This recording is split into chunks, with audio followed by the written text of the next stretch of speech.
Hello viewers, welcome to my channel. இன்னைக்கு நாம பார்க்க போற summary Elegy written in a country churchyard by Thomas Gray. Thomas Gray இந்த போயமை 1751ல publish பண்ணியிருக்காரு.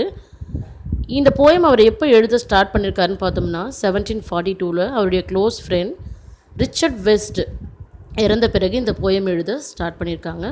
So அவருடைய ஃப்ரெண்டோட டெத் ஒரு தாட்டை அவர் கொண்டு பண்ணும். என்னன்னு பார்த்தோன்னா to praise the dead for the honest simple lives that they lived. அதாவது யார் ஒருவர் நேர்மையாகவும் எளிமையாகவும் வாழ்ந்து இறந்து போனாங்களோ அவங்கள குறித்து இந்த போயமில் அவர் ஹைலைட் பண்ணியிருக்காரு. எலிசி ரிட்டர்ன் இன் ஏ கண்ட்ரி சர்ச்யார்ட் இது ஒரு ரெஸ்டோரேஷன் பீரியட் போயம். யூஸ்வலாக எலிஜியோட மீனிங் என்னன்னு பார்த்தோன்னா எ லேமன் ஃபார் த டெட், இறந்து போனவங்களை குறித்து பாடப்படும் ஒரு பாடல் தான் எலிஜி. கிரேவோட எலிஜி கொஞ்சம் டிஃப்ரெண்ட்டாக இருக்குது. He writes about the inevitability and hollowness of death in general. இங்கே மரணத்தை குறித்து அவர் எழுதியிருக்கிறாரு. மரணம் என்பது தவிர்க்க முடியாதது, வெறுமையானது அப்படின்னு சொல்லிட்டு எழுதுகிறாரு. Instead of mourning one person, so அவர் இறந்து போனவங்களை குறித்து புலம்பாமல் மரணத்தை குறித்து எழுதுகிறாரு. The speaker begins a poem by saying he is in a churchyard with a bell tolling for the end of the day.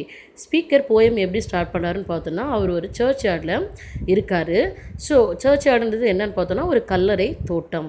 So அந்த டைமில் ஒரு பெல்லோட சவுண்ட் கேட்குது. That bell sound refers to end of the day, அந்த நாள் முடிஞ்சு போச்சு அப்படின்னு சொல்லிட்டு ரெஃபர் பண்ணதான் அந்த பெல் சவுண்ட்.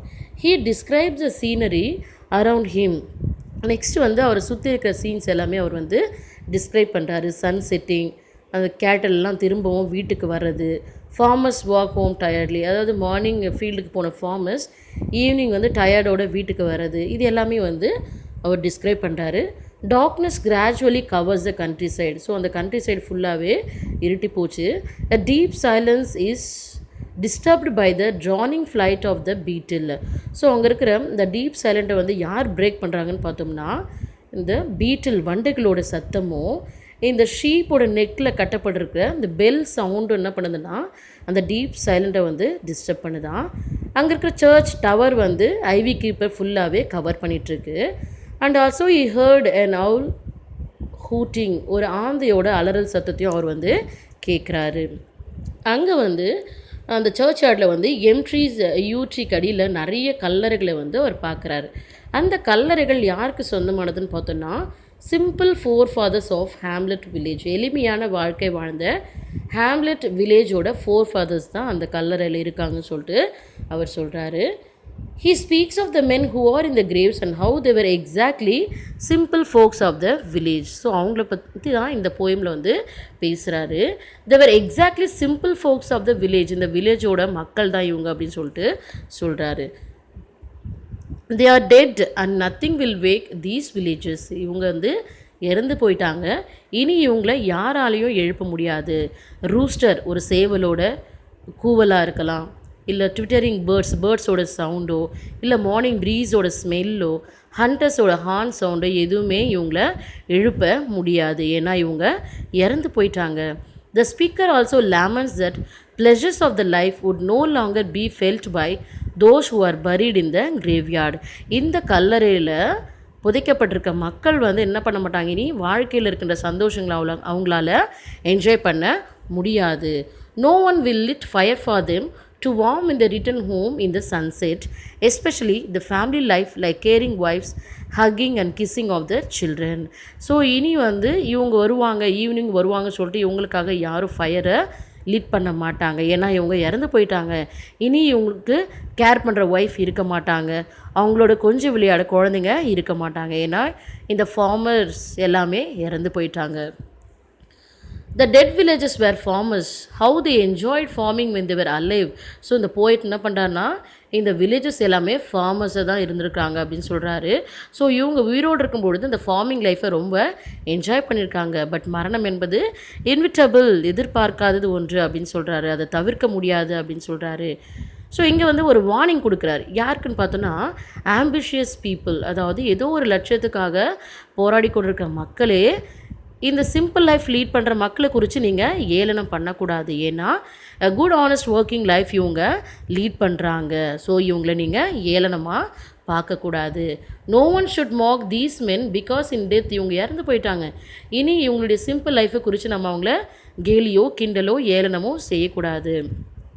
இந்த உலகத்தில் ஃபைனஸ்ட் ஐடியாஸ்ன்னு நான் நினச்சிட்டு இருக்கிறது பீயிங் வெல்த்தி, ரொம்ப ரிச்சஸ்டாக பீப்புளாக இருக்கணும், ஹைபான் உயர்குலத்தில் பிறக்கணுன்றதெல்லாம் வந்து டோன்ட் மேட்டர். இதெல்லாம் வந்து simple. The pride of the noble birth, power, privileges, beauty are destined to death. நாம் வந்து பெருமையாக நினச்சிட்ருக்க இந்த உயர்குல பிறப்பு, அவங்களுடைய பவர், ஸ்பெஷல் ரைட்ஸ், அழகு எல்லாமே வந்து ஒருவர் மரணித்த பிறகு கண்டிப்பாக அவங்களோட அது எல்லாமே போயிடும். எதுவுமே நிலையானது கிடையாது, கண்டிப்பாக எல்லாமே அழிஞ்சு போயிடும் அப்படின்னு சொல்கிறாரு. Fancy grave markers will not bring someone back to life and neither will the honor of being well born. அது மட்டும் இல்லாமல் ஒருவர் இறந்த பிறகு ரொம்ப கிராண்டாக அவங்களுக்கு வந்து கிரேவ் மார்க்கர்ஸ் கட்டுறதுனால, கல்லறைகள் கட்டுறதுனால அவங்க திரும்ப உயிரோட வரப்போகிறதில்ல. அது மட்டும் இல்லாமல் அவங்க வந்து வெல்பார்ன் ரிச்சஸ்ட் ஃபேமிலியில், ரொம்ப பணக்கார ஃபேமிலியில் பிறந்து அவங்களுக்கு கிடைச்ச அந்த கௌரவத்தினால மறுபடியும் அவங்க என்ன பண்ண மாட்டாங்க, உயிரோட எழும்பி வர மாட்டாங்க. The speaker then wonders about those in the graveyard who are buried in unmarked graves.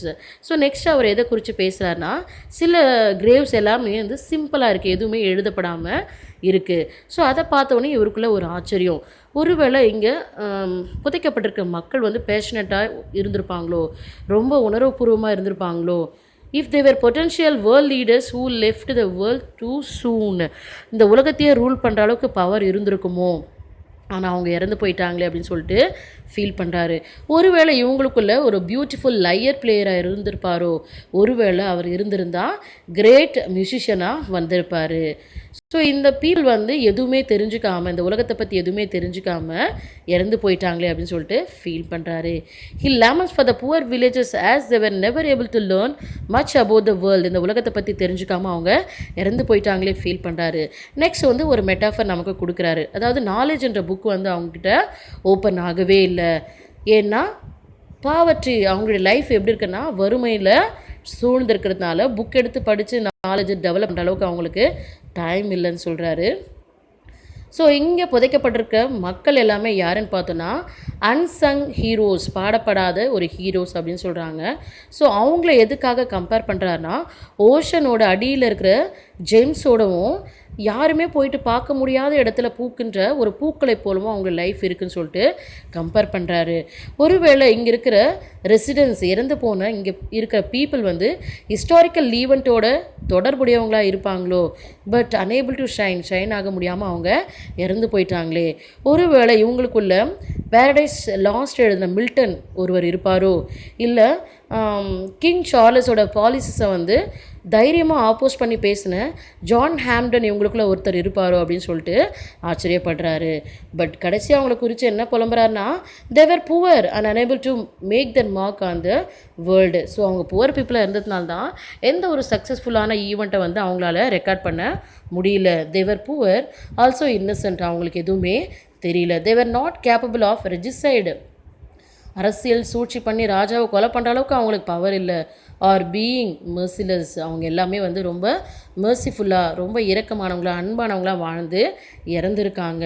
So அது மட்டும் இல்லாமல் இவங்களால உண்மையை மறைக்க முடியாது. they were also incapable of hiding the truth, உண்மையை மறைக்க முடியாது. அவங்கெல்லாம் ஆனஸ்டான ஒரு லைஃப்பை இந்த வேர்ல்டில் லீட் பண்ணியிருக்காங்க. they were poor, will not even be remembered negatively, அவங்கள ஒரு காலம் நம்ம வந்து தவறாக நினைக்க முடியாது. they lived far from cities, சிட்டிஸ்லேருந்து ரொம்ப தூரத்தில் ஒரு வில்லேஜில் அவங்க சிம்பிளான லைஃப்பை லீட் பண்ணியிருக்காங்க. ஸோ கடைசியாக அவங்க பெரிய பெரிய கிராண்டான மானுமெண்ட்ஸ் அவங்களுக்கு இல்லைனாலும் சிம்பிளான மார்க்கர்ஸ் மூலமாக அவங்கள வந்து நம்ம அந்த கிரேவ்ஸை வந்து நம்மளால் ஃபைண்ட் அவுட் பண்ண முடியும். ஸோ அங்கே இருக்கிற கிரேவ் மார்க்கர்ஸ் வச்சு பீப்புள் அவங்கள என்ன பண்ண மாட்டாங்கன்னா, டெசக்ரேட் their burial places by ஆக்சிடெண்ட்டாக கூட, தவறுதலாக கூட வந்து அந்த பிளேஸ் அவங்க ஸ்பாயில் பண்ண மாட்டாங்க. அது மட்டும் இல்லாமல் அந்த கிரேவ்ஸில் வந்து இந்த போயிட்டுக்கு தேவையான எனஃப் இன்ஃபர்மேஷன் அவருக்கு இருக்குது. So that he will stop and speak about their lives. அதனால தான் அங்கே நின்றுட்டு அங்கே இருக்கிற மக்களை பற்றி அவர் பேசிகிட்ருக்காரு. The speaker wonders who leaves earth in death without knowing what they are leaving behind after the death. அது நெக்ஸ்ட் அவர் என்ன ஆச்சரியப்படுறாருனா, ஒருத்தர் வந்து தான் இறந்த பிறகு தனக்கு பின்னாடி என்னெல்லாம் இருக்குது, ஸோ அதை தெரிஞ்சுக்காமே இறந்து போகிறாங்களே அப்படின்னு சொல்லிட்டு ஃபீல் பண்ணுறாரு. Even the poor leave behind loved once, poor people கூட லவ்ட் ஒன்ஸை விட்டுட்டு போகிறாங்க. ஸோ அவங்களுக்கு அவங்க லைஃப்பில் வந்து அவங்க இறந்த பிறகு அவங்களுடைய கண்களை மூடுறதுக்கு ஒரு பர்சன் தேவைப்படுது. அவங்களுக்கு தேவையான லாஸ்ட் ரைட்ஸ் அந்த சடங்குங்களாக செய்கிறதுக்கு ஒரு பர்சன் தேவைப்படுது. அவங்க விட்டுட்டு போகிறாங்க. The speaker begins to wonder about himself in relation to these graveyard inhabitants. இங்கே வந்து ஸ்பீக்கர் என்ன பண்ணுறாருன்னா, இந்த கிரேவ்யார்ட் இன்ஹாபிட்டன்ஸோட இந்த கல்லறையில் உறங்கி கொண்டிருக்காங்களே இவங்களோட தன்னுடைய லைஃப்பை வந்து கம்பேர் பண்ணுறாரு. Even if these deceased villagers were poor, at least the speaker is elegizing them now. So இவங்க வந்து புவர் பீப்புளாக இருக்கிறதுனால அவங்களுக்கு எலிஜி எழுதுறதுக்கு நான் இருக்கேன். The speaker wonders who will elegize him, எனக்கு யார் வந்து எலிஜி எழுதுவாங்க. Maybe it will be someone like him, என்ன போலே யாருன்னா ஒருத்தர் இருப்பாங்க. எ கிண்டட் ஸ்பிரிட், எனக்கு இருக்கிற மாதிரி அவங்களுக்கும் அந்த கிண்டட் ஸ்பிரிட் அந்த எனர்ஜி இருக்கும். Who wanted in to the same graveyard, அவங்களும் என்னை போலவே வந்து இந்த கிரேவ்யார்டில் சுற்றிக்கிட்டு இருப்பாங்க. பாசிபிளி ஒருவேளை சம் கிரே ஹேர் ஃபார்மரை கூட இருக்கலாம். So, who would remark on having seen the speaker rush through the dew-covered grass to watch the sunset on the meadow. So இந்த ஸ்பீக்கர் என்ன சொல்கிறாருன்னா, நான் வந்து வேகமாக வந்து இந்த சன்செட்டை பார்க்குறதுக்காக இந்த புல்வெளிகளில் வேகமாக நடந்து போகிறத அந்த கிரே ஹேர் ஃபார்மர் வந்து பார்த்துருப்பாரு. The speaker continues to think of the imagine for the farmer who would remember the speaker enjoying by sitting under the strangely grown roots of a tree. அது மட்டும் இல்லாமல் டிஃப்ரெண்ட்டான வேர்களை கொண்டு வளர்ந்துருக்கிற இந்த மரத்துக்கு அடியில் உட்காந்துக்கிட்டு நான் இந்த பேப்ளிங் ப்ரூக், அதாவது இந்த நீரூற்று ஓடுறதை வந்து பார்த்து என்ஜாய் பண்ணிகிட்ருக்கேன் இல்லையா, அதை வந்து அந்த கிரே ஹேர் ஃபார்மர் அவரும் என்ன பண்ணியிருப்பார், வாட்ச் பண்ணியிருப்பார். என்னுடைய ஈவெண்ட்ஸ் எல்லாமே நான் பண்ணுறது எல்லாமே அவர் வந்து வாட்ச் பண்ணியிருப்பார் அப்படின்னு சொல்கிறாரு. Maybe the farmer would think of how the speaker wandered through the woods looking pale with scorn and sorrow. So அது மட்டும் இல்லாமல் நான் எப்படி வந்து ரொம்ப டல்லாக சிடுன்னு சோகமாக இந்த ஃபாரஸ்ட்டில் நான் அங்கேயும் இங்கேயும் சுற்றுறத அந்த ஃபார்மரும் பார்த்துருப்பாரு. Possibly the speaker was anxious. So இங்கே கொஞ்சம் அவர் கோவப்படுறாரு. ஏன்னா he was a victim of unrequited love. அவர் எதிர்பார்த்த அன்பு அவருக்கு கிடைக்கல. The speaker wonders if the farmer will notice he is gone one day. So அது மட்டும் இல்லாமல் இங்கே அவர் கொஞ்சம் ஆச்சரியப்படுறாரு. என்னன்னு பார்த்தோன்னா, ஸோ ஒரு நாள் அந்த ஃபார்மர் என்ன கண்டிப்பாக பார்க்க மாட்டார். That the farmer did not see him by his favorite tree. So அவர் என்னை பார்க்கும் பொழுது என்னுடைய ஃபேவரட் ட்ரீ கடியில் நான் உட்காந்துட்டு இருக்க மாட்டேன், புல்வெளிகளில் நான் இருக்க மாட்டேன், ஆர் பை த வுட்ஸ் ஃபாரஸ்ட்லேயும் என்னை பார்க்க முடியாது. இங்கே வந்து அவருடைய சொந்த ஃபியூனரல் டிர்ஜஸ் வந்து அவர் வந்து சொல்கிறார். அவருடைய சொந்த மரணத்தை குறித்தும் அவருடைய சொந்த சமாதி குறித்தும் அவர் வந்து சொல்கிறாரு. Finally of his own epitaph. இங்கே எபிடாஃப்ன்றது சமாதி, அவருடைய கல்லறை. In the speaker's own epitaph, he remarks that he has died. அவர் என்ன சொல்கிறாருன்னா, he has died, அவர் இறந்து போன மாதிரியும், unknown to both fame and fortune, as he never became famous and was not well born. So இவர் எப்படி இறக்குறாருனா, எந்த ஒரு பேரும் புகழும் சொத்துக்களும் எதுவுமே இல்லாமல் ஒரு எம்டி பர்சனாக தான், சிம்பிளான பர்சனாக தான் இறந்து போகிற மாதிரி இவர் சொல்கிறாரு. பட் அட்லீஸ்ட் எனக்கு எதுவுமே இல்லைனாலும் பரவாயில்ல, he was full of knowledge. எனக்கு வந்து நாலேஜ் இருக்குது. I was a scholar and a poet. நான் கண்டிப்பாக ஒரு ஸ்காலராக போயிட்டாக இருப்பேன். At many times the speaker could become depressed. ஆனாலும் அடிக்கடி அவர் வந்து ரொம்ப டிப்ரெஸ்ட் ஆவார். He was a big hearted and sincere. எனக்கு எதுவுமே இல்லைனாலும் எனக்கு பிக் ஹார்ட் இருக்குது, I am a sincere fellow அப்படின்னு சொல்கிறாரு. So heaven paid him back for his good qualities by giving him a friend. அதனால தான் வந்து என்னுடைய நல்ல குணத்துக்காக ஹெவன்லேருந்து எனக்கு ஒரு குட் ஃப்ரெண்ட் வந்து கிஃப்ட் பண்ணப்பட்டிருக்கு அப்படின்னு சொல்கிறாரு. His other good and bad qualities don't matter anymore. இதுக்கப்புறம் என்னுடைய குட் குவாலிட்டி பேட் குவாலிட்டிலாம் எதுவுமே ரிசர்ச் பண்ண தேவையில்லை. He instruct people not to go looking for them since he hopes for a good life in heaven with God. நான் இறந்த பிறகு என்னுடைய குட்னஸ் எது பேட்னஸ் எதுன்னு நீங்கள் சர்ச் பண்ண தேவையில்லை. ஸோ இவருக்கு ஒரு ஹோப் இருக்குது, நம்பிக்கை இருக்குது. கண்டிப்பாக ஹெவனுக்கு போன உடனே இவருக்கு ஒரு லைஃப் இருக்கும். கண்டிப்பாக காட் வந்து ஒரு குட் லைஃப்பை கொடுப்பாங்க அப்படின்னு சொல்லிட்டு இவர் வந்து நம்புகிறாரு. The main theme of elegy written in a country churchyard is the inevitability of death. So மரணம் என்பது தவிர்க்க முடியாது தான் இதோட theme. So in this poem we can get a sentiment known as memento mori. இங்கே வந்து ஒரு சென்டிமெண்ட் நமக்கு இருக்குது. என்னென்னு பார்த்தோன்னா memento mori. memento moriனா a reminder of our own mortality. ஒருவர் வந்து அவங்களுடைய மரணத்தை குறித்து நினச்சி பார்க்குறது தான் வந்து memento mori. இந்த elegy written in a country churchyard போயமோட டோன் என்னன்னு பார்த்தோம்னா சேட் அண்ட் சோம்பர். நெக்ஸ்ட் இந்த போயமோட மூட் என்னன்னு பார்த்தோம்னா sorrowful and solemn. 3 main parts of an elegy are sorrow, admiration and solace. So ஒரு எலிஜின்னா இந்த 3 மெயின் பார்ட் இருக்கணும். சாரோ இருக்கணும், அட்மிரேஷன் இருக்கணும் அண்ட் சொலஸ் இருக்கணும். ஸோ ஃபைனலாக ஆத்தர் நமக்கு என்ன சொல்கிறாருன்னா, மரணம் என்பது தவிர்க்க முடியாதது. ஸோ மரணம் வந்து எல்லாருக்குமே நிகழும். ஸோ நம்மளுடைய பெருமைகளோ பணமோ சொத்துக்களோ எதுவுமே நமக்கு நம்மளோட டெத்தில் வந்து வராது அப்படின்னு சொல்லிட்டு சொல்கிறாரு. இதுதான் வந்து இந்த போயமோட சுருக்கம். தேங்க்யூ ஃபார் வாட்சிங்.